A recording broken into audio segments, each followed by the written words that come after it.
నమస్కారం కృష్ణారావు గారు. అవిఆర్ టాక్స్కి పునఃస్వాగతం. ప్రపంచంలో ఒక భయంకరమైనటువంటి వాతావరణం, బీభత్సం సృష్టించినటువంటి అలజడి ఇప్పుడు మనం చూస్తున్నాం. ఇదివరకు ఏదో మన అవిఆర్ టాక్స్ ద్వారా రష్యా యుక్రెయిన్ మధ్య జరిగిన యుద్ధం, మధ్యప్రాచ్యంలో జరిగిన వాటి గురించి చూసాము. సరే, అంత సివియర్గా లేదు. కానీ ఇప్పుడు మనం వారం రోజులుగా చూస్తున్నటువంటి ఈ ఇజ్రాయెల్ ఇరాన్ మధ్య ఉండేటువంటి ఈ తాజా జాడులు, అది ఎటుకేసి వెళ్ళిపోతోంది, మూడవ ప్రపంచ యుద్ధానికి దారి తీస్తుందా అనేటువంటి ఒక ప్రశ్న అందరి మధ్యలోనూ ఇస్తుంది. ఏంటంటే ఎవరికి నేనే రారాదు, నా మాట చెల్లాలి అనేటువంటి విషయం ఈ యుద్ధంలో మనకు తెలుస్తోంది. జూన్ 13న ఇజ్రాయెల్ ఇరాన్లోని అణు కేంద్రాలు, మిలిటరీ స్థావరాలపై దాడి ప్రారంభించింది. ఇరాన్ ఏం చేసింది? ప్రతిస్పందన కింద మిస్సైల్స్తో తిరిగి అక్కడ టెల్ అవీవ్, జెరూసలేం నగరంలో ఇది చేయడంతో అక్కడ అలర్ట్ కూడా ఇవ్వడం జరిగింది. యుద్ధం 6వ రోజుకి చేరింది. అణు కేంద్రాలే లక్ష్యంగా దాడులు కూడా జరుగుతున్నాయి. మృతుల సంఖ్య పెరుగుతున్నాయి రోజు రోజుకి. ఇజ్రాయెల్లో ఒక 224 మంది, ఇరాన్లో ఒక 24 మంది ప్రజలు, అంటే వీటి మీదకి వెళ్ళడం వల్ల ఇది చేశారు. దీంట్లో అమెరికా నాకేం తెలియదు అంటుంది, కానీ అమెరికా హస్తం వెనకాల నుంచి లేకుండా ఉంటే అసలు ఇజ్రాయెల్ ముందుకు వెళ్ళగలదా? మొన్నటికి మొన్న మరి ఈ G7 దానికి ట్రంప్ గారు వచ్చి, అమ్మమ్మో నేను ఇమీడియట్గా వెనక్కి వెళ్ళిపోవాలి, నేను లేకపోతే ఈ యుద్ధాన్ని ఆపుచేయడం కష్టం అని చెప్పేసి వాళ్ళకి మీరు నిస్సందేహంగా లొంగుపాటు చేయాలని చెప్పేసి డొనాల్డ్ ట్రంప్ ఇరాన్ వాళ్ళకి చెప్పారు. అంటే మనకి ఇక్కడ అర్థమవుతుంది ఏమిటి? ఇండైరెక్ట్గా ఇజ్రాయెల్కి ఇది చేస్తుంది అన్నమాట.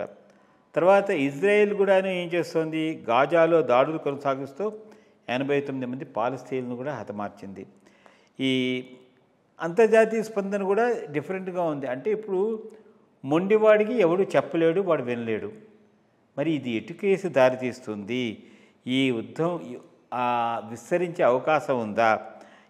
ఎందుకంటే ఇది చాలా చాలా ఇదిగా ఉందనంటే, అటు రెండు వర్గాల వాళ్ళను ఒకళ్ళకి మించి ఒకళ్ళు మాకు పవర్ ఉందని చూపించుకోసం చేసి అంతర్జాతీయ, అంటే మీరు ఒక స్ఫురలో చెప్పినట్టు చైనా హస్తం ఎట్లా ఉంది, గల్ఫ్ కంట్రీస్ హస్తం ఎట్లా ఉంది అవన్నీ కూడా చెప్పారు. సో దీని మీద మీ స్పందన? అంటే ఒకటి, ఇజ్రాయెల్కి ఎప్పుడు ఎగ్జిస్టెన్షియల్ థ్రెట్ ఉన్నది.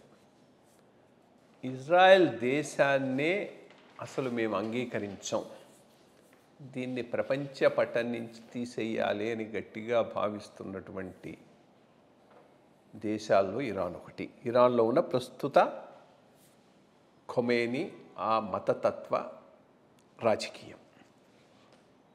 అందుకనే వాళ్ళు ఏం చేశారు? వాళ్ళు ఇన్వాల్వ్ కాకుండా వాళ్ళ ప్రాక్సీస్ ద్వారా ఇజ్రాయెల్ని అటాక్ చేశారు. మొట్టమొదట హమాస్ అటాక్ చేసింది. హమాస్ మీద వెనకంతా ట్రైనింగు ఇరాన్కు ఉన్నది. ఆ పైన హెజ్బుల్లా అటాక్ చేసింది. ఆ పైన హౌతీస్ అటాక్ చేశారు. ఈ హెజ్బుల్లా, హౌతీసు, హమాసు అందరికీ ట్రైనింగు, ఫండ్సు, సప్లై అంతా ఇరాన్ నుంచి. సో వాళ్ళ ముగ్గురిని ఒకళ్ళ తర్వాత ఒకళ్ళను నెరక్కుంటూ వచ్చింది ఇజ్రాయెల్. సో ఇప్పుడు సోర్స్ మీద పడింది. ఈ సోర్స్ ఉన్నంత వరకు మనకు థ్రెట్. సో ఇంకా అది సెల్ఫ్ ప్రిజర్వేషన్. సో ఇంకా అక్కడ వాళ్ళకి ఛాయిస్ అంటూ పెద్దగా లేదు.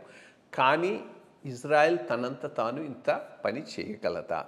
తప్పకుండా చేయలేదు. దీని వెనక తప్పకుండా అమెరికా హస్తం ఉంది. అమెరికా ఇజ్రాయెల్ క్రియేట్ చేసింది. వెస్ట్ అంతా కలిపి ఇజ్రాయెల్ క్రియేట్ చేశారు. ఎందుకు? As a balancing to the Gulf nations. So అందుకని ఎప్పటికైనా వాళ్ళు ఫుల్ సపోర్ట్ ఇస్తారు. లేకపోతే చిన్న దేశం, చిన్న ఎకానమీ, ఇంత పెద్ద మిలిటరీ ఎక్సర్సైజు కొలాప్స్ అయిపోయింది వాళ్ళ ఎకానమీ. ఎప్పుడు కాకుండా అది సర్వైవ్ అవుతుందంటే కారణం అమెరికా నుంచి వచ్చేటటువంటి సపోర్టే. బట్ మిలిటరీ ఫార్ అడ్వాన్స్డ్, దాంట్లో ఏమీ డౌట్ లేదు. 1967లోనే ఎప్పుడైతే ఇజ్రాయెల్ను పూర్తిగా లేకుండా చేద్దామని లెబనాను, సిరియా, ఈజిప్టు అందరూ కలిసి అటాక్ చేశారు. వాళ్ళు అటాక్ చేసే ముందు రోజే మొత్తం అన్ని వాళ్ళ విమానాశ్రయాల మీద చేసేసి బ్లిట్జ్ క్రీక్ అన్నీ నాశనం చేసేసింది. మొత్తం ఎయిర్ అంతా వీళ్ళ చేతిలోకి వచ్చి ఆ పైన ఎక్స్పాండ్ అయిపోయింది. సో ఈరోజు కూడా ఎప్పటికైనా ఇరాన్ మనకు థ్రెట్. ఇరాన్కు న్యూక్లియర్ వెపన్ వస్తే మనం ఫినిష్ అనేటటువంటి డెసిషన్కి వచ్చి ఇక లాభం లేదు అనుకొని ముందే కొట్టేయాలని మొదలెట్టారు. అమెరికా బ్లెస్సింగ్ లేకుండా అయితే ఇది జరుగుండదు. అమెరికాని ఎక్కడో చోట కాన్ఫిడెన్స్లోకి తీసుకున్నారు, మేము చేస్తాం, అవసరం వస్తే మీరు రాండి అని.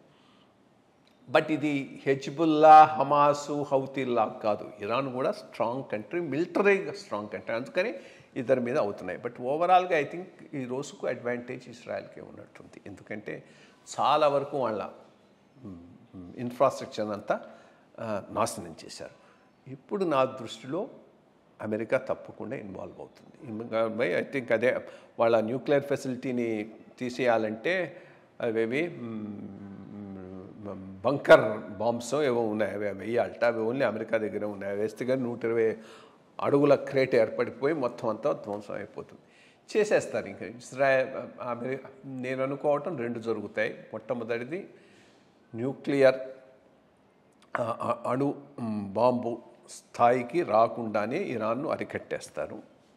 ఇది అయిన తర్వాత ఈ స్క్వీజెస్ వీటి ద్వారా అక్కడ రిజీమ్ చేంజ్ కూడా ఉండొచ్చు.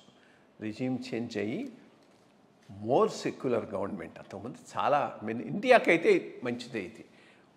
ఎందుకనంటే రాజా పహ్లవి అని హీ వాస్ ది కింగ్ కదా, కింగ్ లాగా ఉండేవాడు. వాడు ఉన్నంతవరకు ఇండియాతో మంచి రిలేషన్షిప్ ఉండేది. ఇప్పుడున్న వీళ్ళతో కూడా పర్వాలేదు, మంచి రిలేషన్షిప్. జియో పాలిటిక్స్లో దగ్గర అవుతున్నారు. బట్ రిలీజియస్ వైజ్ ఇండియాని ఎప్పుడు క్రిటిసైజ్ చేస్తూనే ఉంటుంది ఇరాన్. సో ఒక రకంగా ఇది మంచిదే. ఇది వాళ్లకు అణుబాంబు రావటం అనేది మంచిది కాదు ఇరాన్ చేతులు. Fundamentalist government. సో దీన్ని ఒక కంక్లూషన్కు తీసుకొస్తారని నేను అనుకుంటున్నాను. అమెరికా, ఇజ్రాయెల్ కలిసి. ఇరాన్ కూడా ప్రకటించేది, మేము ఈ న్యూక్లియర్ నాన్ ప్రొలిఫరేషన్ ట్రీటీ నుంచి వైదొలుగుతాము, దానికి కట్టుబడి ఉండమని చెప్పేసి. అంటే ఎంతకైనా తెగిస్తే ఏ విధంగా. సో మరి చూడాలండి నిజంగా. అంటే ఒకటి చాలా భయంకరమైన విషయం, మళ్ళీ 3వ ప్రపంచ యుద్ధం రాకుండా.